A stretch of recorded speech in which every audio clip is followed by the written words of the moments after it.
भंडारी समाज की है। 30% से ज्यादा संख्या भंडारी समाज की है। 60 साल से एक भी भंडारी समाज का सीएम नहीं हुआ। एक सीएम हुआ केवल 2.5 साल, एक भी सीएम नहीं हुआ।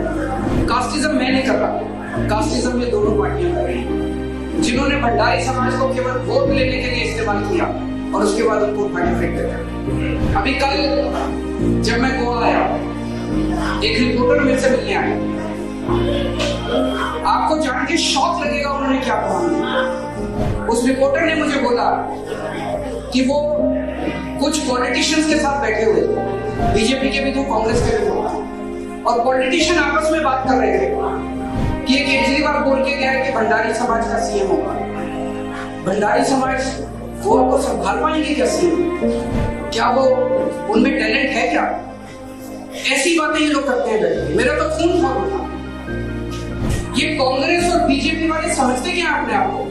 उनको क्या लगता है उनमें टैलेंट है, भंडारी समाज में टैलेंट नहीं है?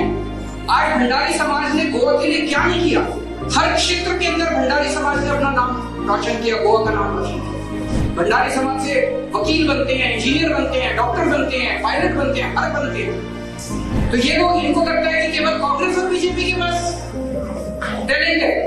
हर समाज में टैलेंट होता है। भंडारी समाज में भी टैलेंट है, ब्राह्मण समाज में भी टैलेंट है, एससी समाज में भी टैलेंट है, सब समाज में टैलेंट है। तो अगला सीएम भंडारी समाज का होगा, और देखना ऐसा व्यक्ति होगा जो कास्टिज्म नहीं करेगा, सबका भला करेगा, गरीबों का भला करेगा, सारे समाज का भला करेगा, एक किसी कास्ट का भला नहीं करेगा, सभी धर्मों का भला करेगा और पूरे गोवा को आगे लेके जाएगा। Thank you.